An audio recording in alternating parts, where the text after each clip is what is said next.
aujourd'hui, le plan d'épargne retraite collectif, donc le PERCO, permet aux collaborateurs, quelle que soit finalement leur situation, de placer jusqu'à 5 jours de repos tous les ans. Donc ça, c'était un dispositif qui nous intéressait au final pas mal pour nos collaborateurs, puisqu'on a des collaborateurs qui n'arrivent pas finalement à prendre tous leurs jours de congé et tout leur RTT.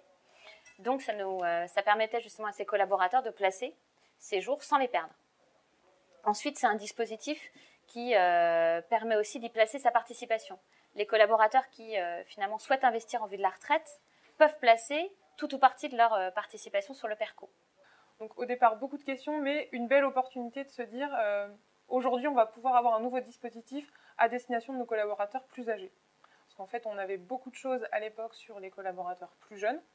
On avait un séminaire d'intégration, on travaillait beaucoup sur les aspects formation, on avait travaillé sur le dispositif en faveur de la parentalité, mais c'est vrai qu'on n'adressait pas beaucoup les collaborateurs plus âgés. Donc le PERCO était une belle opportunité pour nous à étudier. Concrètement, comment on s'y est pris? On a fait comme on a l'habitude de le traiter donc, au sein du cabinet. On a monté donc, un groupe de travail dédié sur le PERCO, donc groupe de travail au sein duquel on a retrouvé quelques membres du comité d'entreprise, des représentants côté RH et finance et notre gestionnaire d'épargne salariale.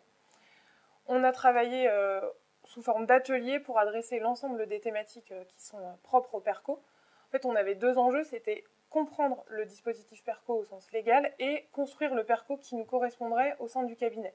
Les premières questions qui sont venues, c'est surtout la sélection des fonds de placement. Donc là, on a réalisé plusieurs ateliers avec notre gestionnaire d'épargne salariale pour identifier les bons fonds de placement qui pouvaient être intéressants pour nous côté Wavestone et sans perdre non plus les collaborateurs au sein du cabinet qui avaient déjà des fonds de placement côté plan épargne entreprise. On voulait vraiment un dispositif qui soit harmonisé et simple d'un point de vue collaborateur.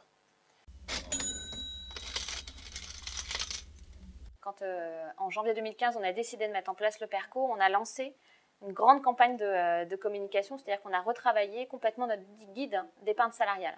Donc aujourd'hui, on a un guide pour nos collaborateurs qui est vraiment complet, qui répond à beaucoup de questions qu'ils se posent sur l'épargne salariale en général, avec un focus aussi sur le PERCO. Donc à l'issue des groupes de travail, on a formalisé l'ensemble de nos conclusions donc, au sein d'un règlement PERCO. Et donc dans ce règlement PERCO, on retrouve les règles d'utilisation du PERCO et la sélection des fonds qu'on avait définis avec notre gestionnaire d'épargne salariale. Les montants qui sont placés dans le PERCO sont bloqués jusqu'à la retraite, sauf cas de déblocage exceptionnel, mais les cas de déblocage restent quand même assez faibles. Il y en a un qui peut intéresser aujourd'hui nos collaborateurs par rapport à notre population, c'est finalement l'achat d'une résidence principale. Un collaborateur qui ne place pas sa participation, par défaut, il va avoir 50% du montant bloqué sur le PERCO.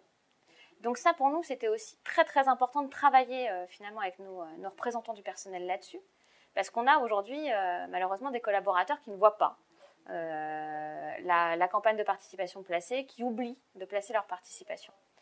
Et donc, on ne voulait surtout pas avoir de remontrance de la part de nos collaborateurs nous disant on ne le savait pas. Globalement, on a un retour positif, que ce soit les plus jeunes comme les plus seniors.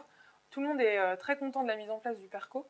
Aujourd'hui, l'ensemble des collaborateurs est content d'utiliser la partie placement des jours de congé non pris au sein du PERCO. Et c'est un dispositif qui vient remplacer finalement un compte épargne-temps qu'on n'a pas au sein du cabinet. Donc c'est une très belle chose pour nous. Et depuis la loi Macron d'août 2015, on a également l'opportunité de placer 10 jours de congé non pris, donc au lieu de 5 au départ de la mise en place de notre PERCO.